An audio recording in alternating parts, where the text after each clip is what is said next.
그러한 말씀 앞에 우리의 모든 은행 심사를 살피며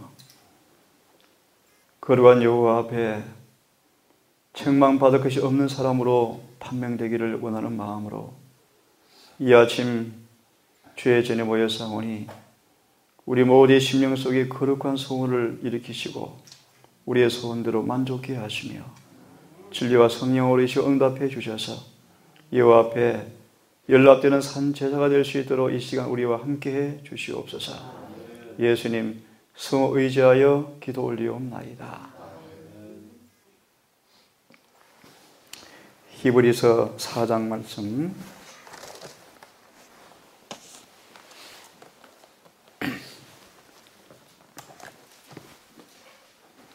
히브리 4장 11절로 13절의 말씀을 봉독합니다. 히브리 4장 11절로 13절의 말씀. 그러므로 우리가 저 안식에 들어가도록 힘쓸지니 이것은 아무도 그 믿지 아니하던 동일한 본을 따라 넘어지지 아니하게 하려 함이라. 하나님의 말씀은 살아있고 권능이 있으며 양날 달린 어떤 검보다도 예리하여 혼과 영과 및 관절과 골수를 찔러 둘로 나누기까지 하고 또 마음의 생각과 의도를 분별하시는 분이시니 그분의 눈앞에서 드러나지 아니하는 창조물이 하나도 없고 모든 것이 우리와 상관하시는 그분의 눈에 벌거벗은 채 드러나 있느니라. 우리 아침은 성경의 전기라라는 제목으로 아침 말씀을 좀 묵상해 보겠습니다.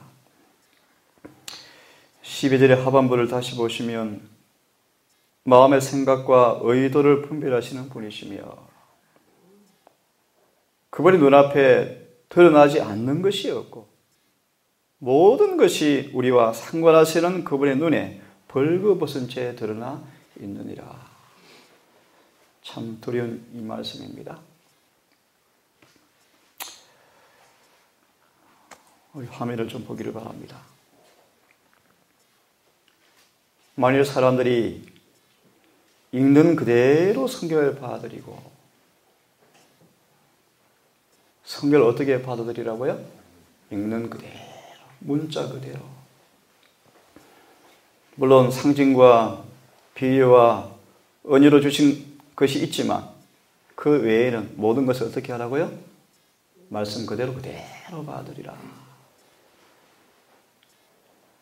그리하면 오늘날 오리에서 방황하는 무수한 사람들이 그리스도의 우리 안으로 인도되었을 것이다. 오늘 성경의 전개에 대해서 함께 묵상해 볼 텐데 이 말씀을 드리는 이유가 있습니다. 성경은 기록된 그대로입니다. 방금 읽은 히브리 말씀처럼 모든 눈앞에서 그분 눈앞에서 드러나지 않는 것이 하나도 없다. 우리 모든 삶이, 우리 모든 생애가 나아가서 우리 은행 심사가, 우리 동기가, 우리 의도가 기회가 주어지면 지을 죄까지 마치 사진사가 강강판에 사진을 찍는 것처럼 우리 모든 기록이 하늘에 기록되는 사실을 여러분 믿으십니까? 심판날에 그 모든 기록이 우리를 직면할 것입니다. 그래서 대정토의 하늘에서 행하는 조사심판이라는 챕터를 우리 188년에 기록된 대정토의 말씀 보시면 뭐라고 되어 있냐 하면 우리의 생애의 기록을 직면하는 날, 옳고 그른 것, 불리한 것, 유리한 것 모든 것이 심판날에 우리 앞에 우리가 대면할 것입니다. 하나님께서 범죄하는 그 영혼은 죽으리라 라고 말씀했을 때 죄인은 불멸의 생명을 갖지 못하였는데 그 다음 말씀 보십시오. 성경에 기록된 말씀 그들의 뜻은 뭐하다? 분명하다.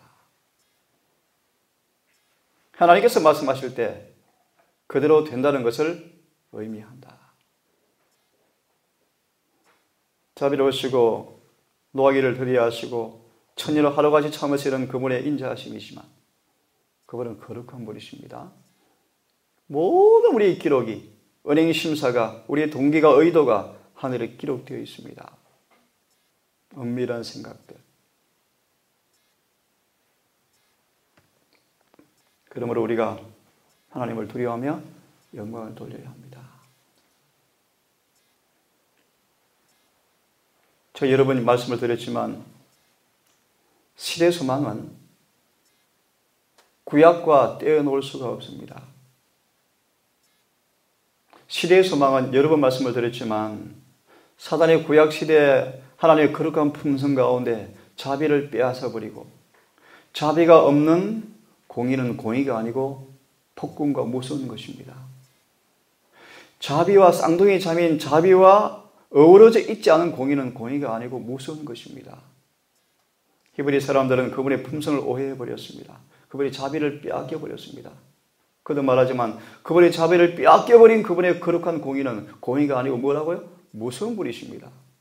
이런 오해된 이스라엘 백성의 이 어두운 이 땅에 그분이 오셔서 자비의 속성을 높이 지켜주셔서 오해된 품성을 회복해 놓으시고 자비와 어우러진 공의의 모습을 시대 소망에 간간히 우리 앞에 공개되어 있습니다. 왜 이 말씀 왜 드리는가? 원래 무수한 사람들이 성경을 오해하고 예수를 오해합니다. 시대 소망만 그분의 품성이 아닙니다. 구약과 합해져야 합니다. 사복음서는 구약 성경과 합해져야 그분의 온전한 품성이 우리 앞에 공개되어 오십니다. 그럴 때 죄인은 두려워 떨게 될 것이고 어떤 죄인도 희망을 잃지 않을 것이고 아무리 사소한 죄인도 두려워 떨게 될 것입니다. 이것이 그분의 그런 품성이요, 품성. 자, 한번 보십시다. 그리스도를 바라보는 사람들은 모두 그와 같을 것이다. 우리가 예수께 더 가까이 가면 갈수록 그분의 품성의 순결을 더욱더 분명히 알면 할수록 어떻게 되어진다고요? 죄가 얼마나 극악함을 알게 되어지고. 참고로 여러분, 죄가 무엇입니까? 예수께서 가르치신 그들의 진리라는 그 말씀에 보시면 죄는 무엇인가? 한마디로 말합니다. 말씀대로 사지 않는 것이 죄입니다. 진리가 우리 앞에 왔음에도 불구하고 그 빛대로 사지 않는 것이 죄입니다. 예를 들면 금강 기회의 기별이 왔음에도 불구하고 그 빛대로 살지 않으면 죄입니다. 그렇습니까? 죄입니다. 안식일을 더럽히면 죄입니다. 어느 신학자처럼 죄는 사망이다. 그건 가짜입니다. 가짜. 그게 바로 소위 지혜에 있다는 사람들의 언변입니다. 언변. 죄는 사망이 아니고 죄는 불순종입니다.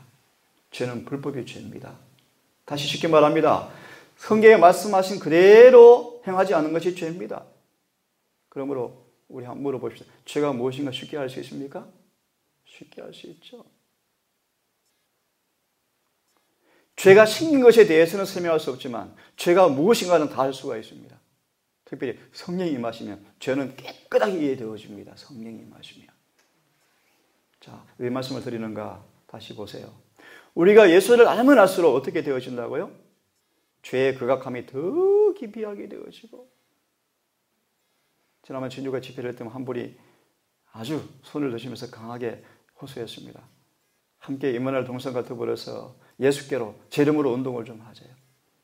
근데 그분이 예수의 품성을 가장 오해하고 있는 사람이에요. 사랑, 자비란 명목으로 원칙을 자꾸 무너뜨린 사람이에요. 그 사람이. 그래서 교회 지금 골칫덩어리예요. 예수께로 엄청 운동하세요. 여러분 얘기하지만 예수께로 가면 갈수록 율법이 이루어집니다. 예수를 높이면 높일수록 그들의 삶 속에서 법이 옹호되어져야 돼요. 예언심과 증거의 모든 말씀에 순종이 되어지는 것이 예수께로 운동하는 것입니다. 자비는 죄를 덮어주지 않습니다. 자, 죄의 극악함을 더 알게 되고 자신을 높일 마음이 더욱더 적어지게 될 것이다. 하나님을 향한 계속적인 영혼의 발돋움, 계속적이며 열렬한 죄에 대한 마음을 찢는 회개와 그분 앞에 마음을 겸비하게 하는 일이 있게 될 것이다. 뭐 하면요? 이 예수님을 알면 알수록. 그래서 오늘 저녁까지 이어서 말씀을 드릴 텐데 성경의 전기. 인물들의 생애 기록들을 한번 묵상해 보면서 하나님이 어떤 분이신가, 우리 자신이 그분께서 보시기에 어떠한 분이, 어떠한 존재인가, 그분이 어떤 분이시며 우리 자신이 그분 보시기에 어떠한 존재인가를 알면 알수록 우리는 두려워 떨게 될 것이다. 그래서 첫째 천사의 기별을 깊이 연구하면 두려워 떨게 되어 있습니다. 하나님을 두려워하라. 왜요? 이런 분이에요. 하나님 이런 분이셔요. 이 하나님 어떤 분인가를 품성을 높이 치게 들면 두려워 떨게 되어 있습니다. 오늘날 사람들은 고대에 하나님께서 거룩하다고 선언하신 그들로부터 자유하다고 생각했던 사람들이 당한 운명에서 경고를 받아야 한다. 예를 좀 씻게 되면 구약 시대는 까다롭지만 지금은 안 까다롭다라는 의미? 아닙니다. 한 예를 듭시다. 이스라엘 백성들이 멸망의 원인이 무엇인가? 안식일을 더럽혀서 멸망했습니다. 지금 재림교인들이 안식일을 더럽히고 살아갑니다. 그럼 구원을 받지 못합니다, 여러분. 이런 말씀까지 있죠. 다니엘도 앞 학교를 가게 될 건데 믿지 않는 학교에 가는 사람들, 믿지 않는 교사들 앞에 학생들을 맡기는 부모들은 하나님과 큰 시험을 하는 사람들이에요. 정말 기도 많이 하셔야 돼요. 그 믿지 않는 교사들이 뭘 가르치겠습니까? 어떤 사상, 어떤 생각, 어떤 가치관, 어떤 도덕관념, 어떤 빛을 가르칠까요? 너무 두려운 얘기예요. 근데 감히 교회 교인들이 아이들을 보내놓고 안식일에 집 발표도 안식일 안 지켜도 교회 와서 집사 일을 하고 있고, 참으로 두려워 떠셔야 돼요. 두려워 떠셔야 돼요. 구원을 경시하게 되어지면 그 결과를 면치 못할 것입니다. 정말 간절히 기도하셔야 돼요. 왜 바울이, 왜 모세가, 왜 요셉이? 요셉 얘기를 다시 한번 요셉 얘기해요. 요셉이 요즘 제가 마음이 좀 부담스러운 부분이 하나 있습니다. 교회 지남에 도시 선교라는 책이 나왔어요. 도시로 이주하자, 도시로 가자, 도시로 선교해야 된다. 맞습니다. 하지만 그 앞에 단서를 빼버렸어요. 선교 목적, 정말 선교 목적이라면 도시로 이주해라. 무슨 목적으로? 공부하러? 사업하러? 돈 잘 벌러요? 한 신학자들이 신을 모순되게 말씀하는 것처럼 의도하고 있어요. 분명히 예언의 시골 생활을 너무너무 강조하고 시골 생활을 명령하는데 지금 도시 선교, 도시 이주하라고 좀 나와요. 거기 보면. 그도 말하면 도시 선교는 도시 선교의 목적으로만 도시 가셔야 돼요. 그것도 변두리에 살아요. 변두리에.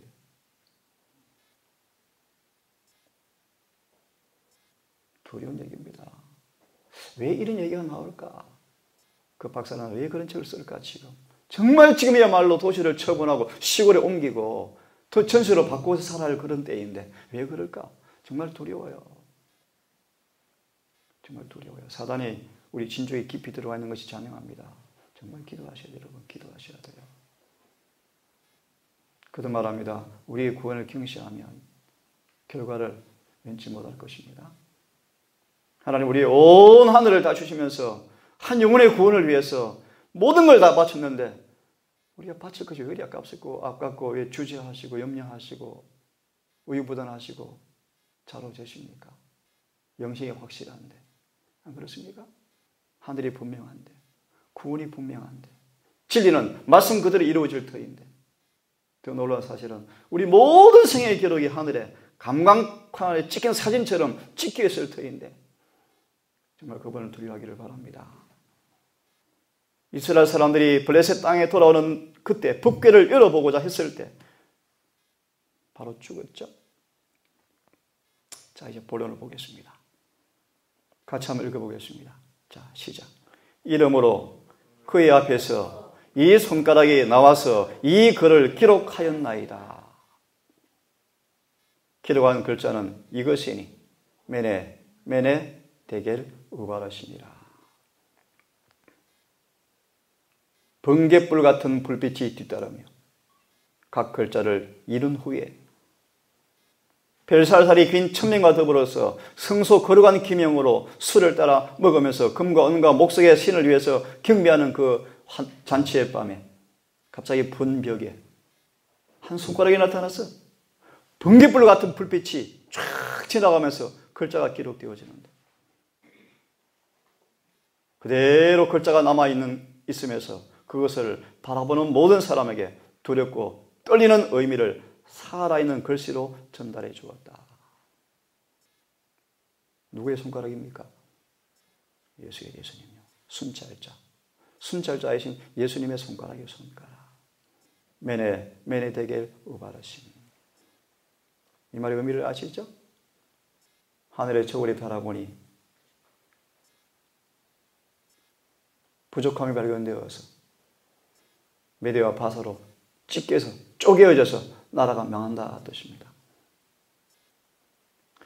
벽에 기록된 문자의 의미에 대한 전적인 무지와 그곳에 머물러 번쩍번쩍 빛나는 모습은 그들의 죄악된 마음을 공포로 채웠다.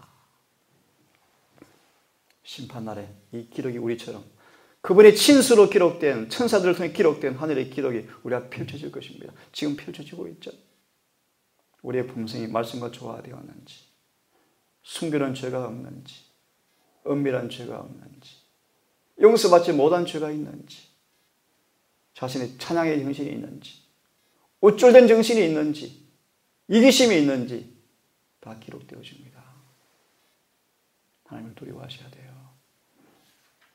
각성된 양심을 통해서 그들은 이 글자들이 그들을 정죄하는 것이라고 해석하게 되었고 의심과 두려움과 경고가 왕과 방백들을 사로잡아 버렸다.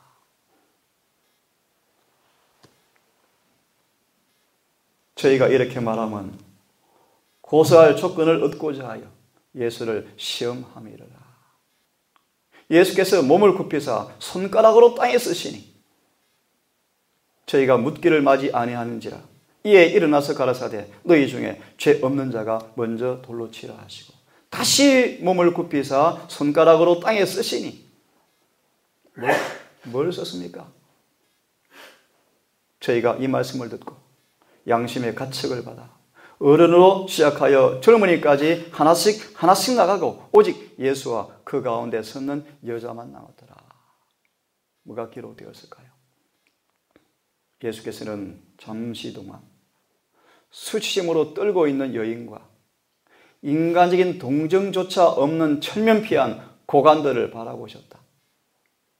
흠없이 순결한 그의 정신은 그 광경을 보고 움츠러지셨다. 참 보십시오. 한 여인이 가늠하다가 현장에서 질질 끌려 나왔습니다. 그의 역모를 상상해 보십시오. 그 수치심, 두려운 공포 속에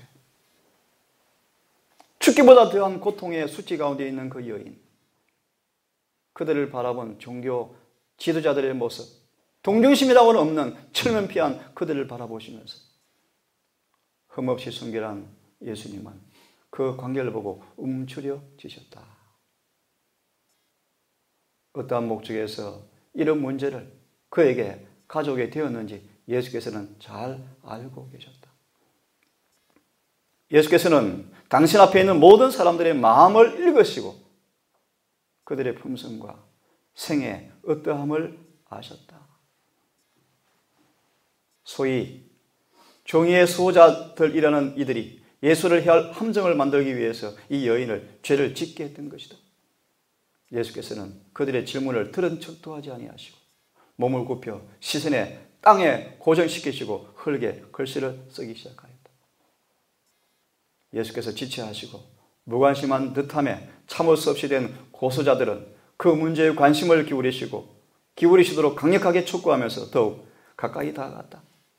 그러나 그들의 시선이 예수의 시선을 따라 땅바닥에 쏠렸을 때 그들의 안식은 변하였다. 그들 앞에 그려져 있는 것은 그들 자신들의 생애 숨은 죄의 비밀이었다. 예수님이 땅바닥에 뭘 기록했습니까? 그들의 죄를 기록했습니다. 그들의 죄를.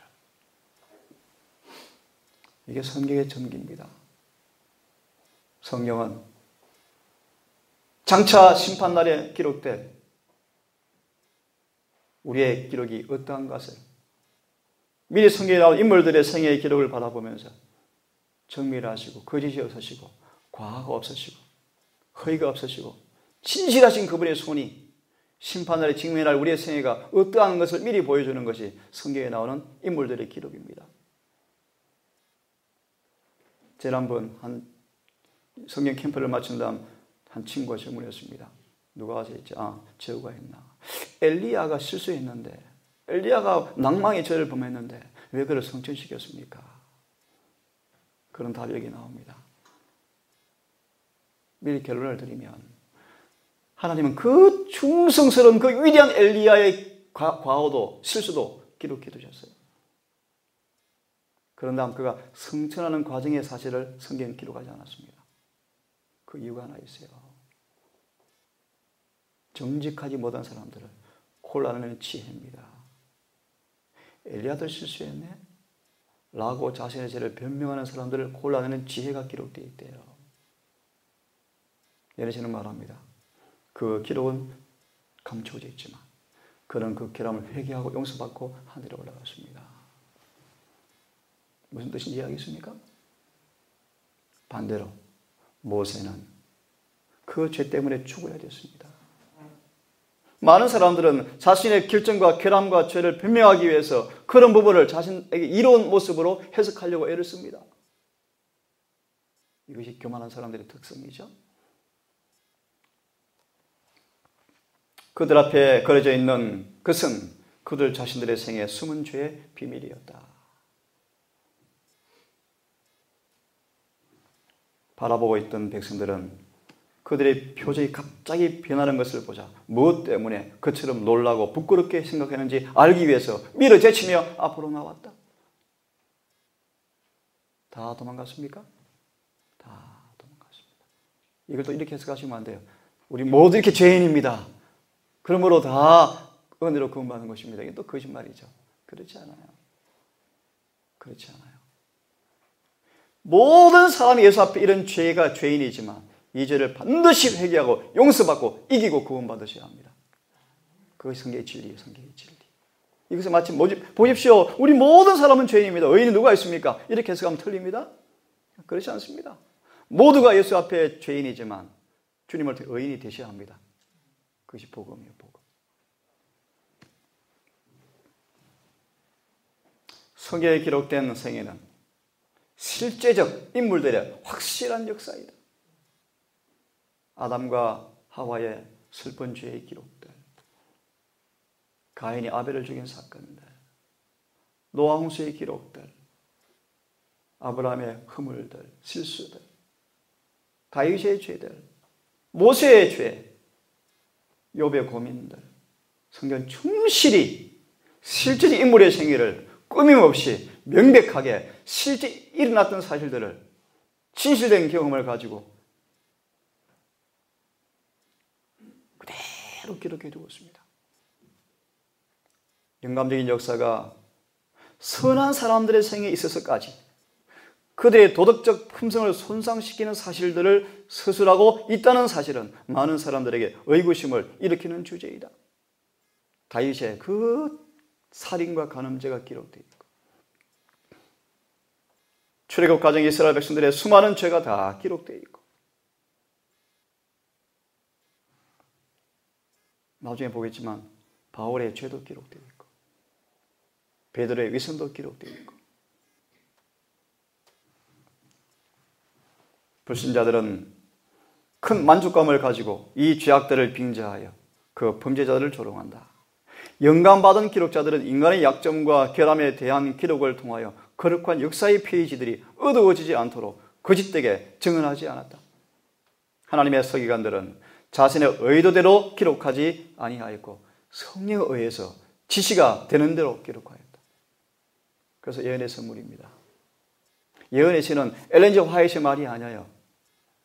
성령의 기록이요. 화이트는 말하기를 편지 하나까지라도 자신의 뜻대로 기록한 것이 하나도 없다. 영감의 성령의 감동을 따라서 그의 지시대로 기록했습니다. 그러므로 예언의 신대로 살지 않으면 죄입니다. 맞습니까? 그들은 실제 그대로의 진리를 기록하였으며 이 엄격하고 말하기 힘든 사실들은 우리의 유한한 마음이 완전히 이해할 수 없는 이유 때문에 계시가 되었다. 성경이 어떤 책인지를, 하나님 어떤 분이신지를, 진실이 위장되지 아니하고, 저희 동산에 있지만 우리 모두는 서로 모릅니다. 그죠? 아무도 몰라요. 하지만 그분 눈앞에는 드러나지 않는 것이 없습니다. 하나님을 두려워하십시오. 그 주된 인물들의 죄가 감추어지지 않았다는 사실은 성경의 진실성에 대한 최상의 증거 중 하나이다. 성경은 진실한 책입니다. 아첨하거나 알량거리거나 죄인에게 칭찬을 받고 싶은 마음은 주님께서 조금도 없는 분이세요. 진실무방하시고 엄격하시고 정직하시고 꼼꼼하시고 시민하시고 아주 예민한 분이셔요.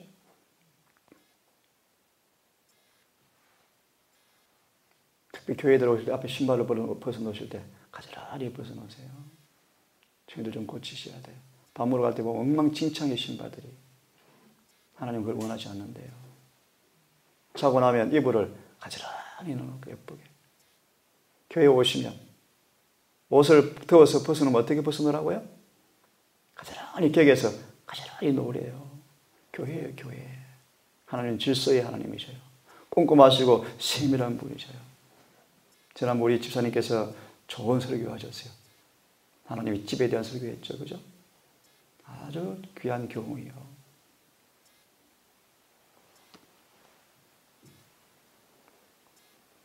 우리의 훌륭한 성경이 영감받지 못한 사람들에 의해서 기록되었다면 아주 다른 형태로 제시가 되었을 것이며, 본성적인 연약함이나 간교한 원수의 유혹과 투정하고 있는 잘못을 저지르는 유한한 인간들이 이를 연구할 때 용기를 꺾는 그런 기록이 되었을 것이다. 무슨 말인가? 모세, 아브라함, 요셉, 성경의 수많은 사람들의 좋은 점만 기록되었더라면 우리는 실망하고 낙담했을 것이다. 그러나 실제에 있어서 우리의 성경 역사 속에 주요한 인물들의 신앙 경험에 대한 정확한 기록들을 가지고 있다. 하나님께 사랑하시고 그 책임을 맡기신 자들이 오늘날 우리가 투쟁하고 흔들리고 흔히 잘못을 범하는 것처럼 때때로 유혹에 넘어져 죄를 범하였다. 엘리야도, 그 엘리야도, 모세도, 아브라함도. 그 사실은 우리에게 어떤 교훈을 줍니까? 그들도 우리처럼 흔들리고 투쟁했고 때때로 잘못을 범하였고 때때로 유혹에 넘어졌지만 그 다음을 잊어버리시면 안 돼요. 그러나 하나님의 은혜를 통하여 그들이 자신들의 악한 본성을 극복하고 다시 일어날 새 힘을 얻을 수 있었다는 사실을 아는 것이 낙담한 우리에게 용기가 되는 것이다. 이런 사실은 기억함으로 우리 스스로 투쟁할 새롭게 할 준비를 갖추게 되어진다. 야고보서 5장에 펴지 않겠습니다. 그들 우리와 성정이 같은 사람이었더라. 혁혁한 승리를 거뒀던 엘리야가 여인의 엄포 앞에 살기 위해서 주랭난 치잖아요. 그 불평 불만 들어놓잖아요. 나를 차라리 죽이십시오. 그 엘리야가 850의 선자와 더불어 싸워 승리했던 그 엘리야가 그 여인의 무서운 위협 앞에 도망가면서 불평 낙담하는 그 믿음 없는 모습이 기록되어 있습니다. 그도 우리가 성경이 같은 사람이었다. 죽음의 공포 앞에 두려워 떠는 것이 인간의 모습이구나. 하지만 그가 어떻게 죄 은혜를 통해서 이기고 승리한 사람 되었는가? 나도 그렇게 가능하겠구나. 이 사실을 배우는 것입니다. 고대 이스라엘 위에서 행해진 큰 이적들과 그들의 우상 숭배와 배은 왕덕에 대한 형벌은 물론이요. 여러 번 얘기했지만 애굽에서 큰 이적과 강한 손과 평팔로 구름 기둥과 불 기둥으로 혁혁한 그분의 능력으로 그들이 구원받았지만 광야에서 우상 숭배와 배은 망덕과 불평과 반역 때문에 멸망당하였다라는 기록은 우리에게 불신을 피하여 그분의 진도를 벗어나도록 하나님께서 경고로 주어져 있다. 많은 히브리 사람들이 죄악이 거룩한 책에서 빠져버리고 그들이 미덕만 기록되었다면 우리에게 교훈을 줄 수 없었을 것이다.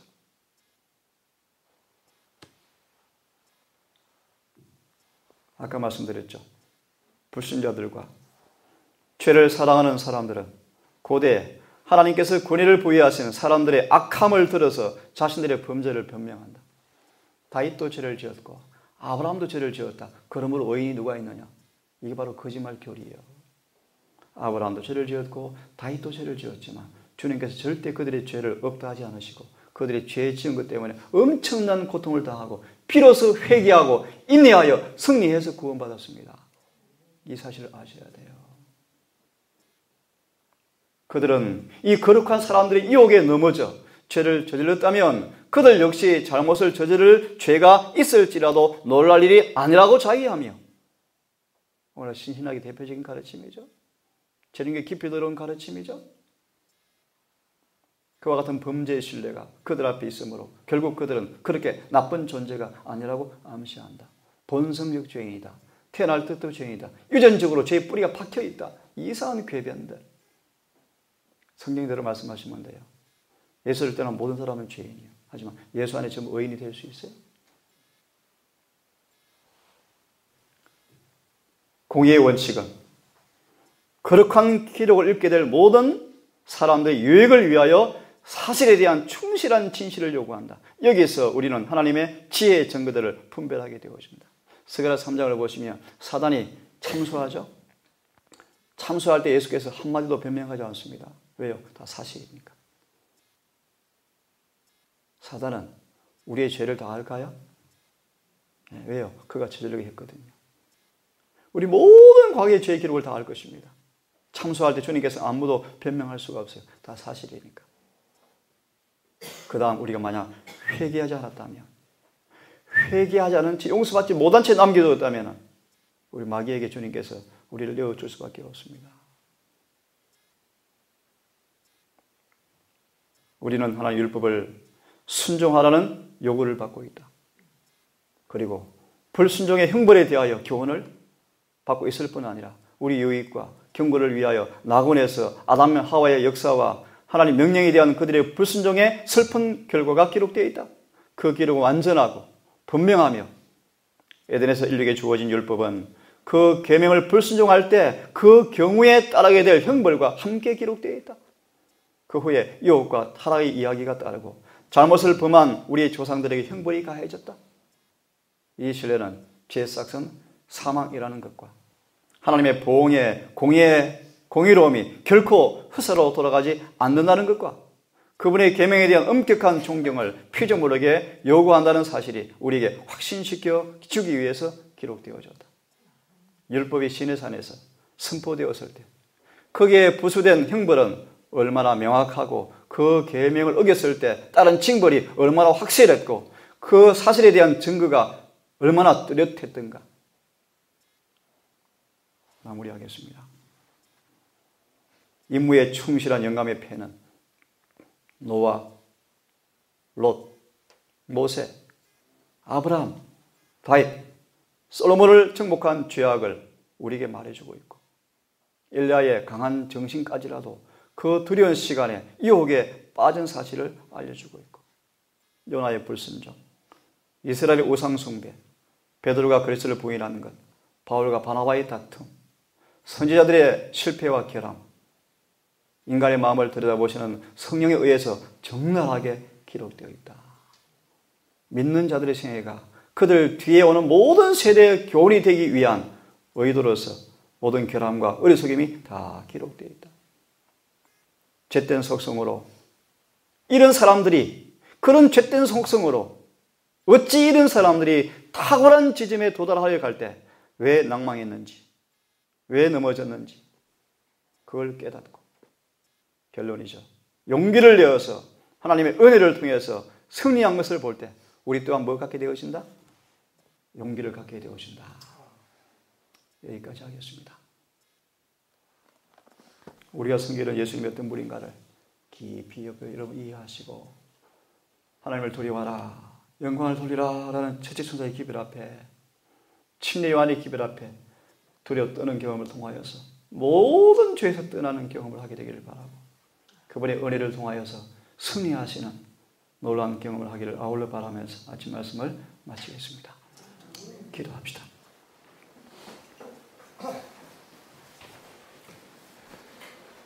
거룩하신 아버지, 참으로 이 거룩히란 여호와의 거룩한 속성 앞에 우리가 얼마나 천박하고 표준이 낮은지, 죄가 무엇인 줄 알지 못하고 죄의 악함도 알지 못한 채 죄를 범하고 살아가는지 모릅니다. 오 아버지, 우리 눈을 열어서 언약을 발라보게 해주시고, 요한복음 14, 15, 16의 약속의 말씀처럼 성령님께서 오셔서 죄를 깨닫게 하시고, 히브리 4장 11절과 14절의 말씀처럼 모든 것이 상관하시는 그분 눈앞에 다 드러날 이 심판날에 우리가 소환당한 사실을 잊지 말게 하시고, 말씀 앞에 우리의 소리를 살피고 철저하게 회개하고 용서받고 단 하나의 죄도 범하지 않도록 강력하게 기도에 힘을 쓰며 은혜를 구하고 성령의 충만을 간구하고 매 순간 주님과 하나가 되는 경험을 하기 위해서 전심전력하는 정직한 영혼 되게 해 주시옵소서.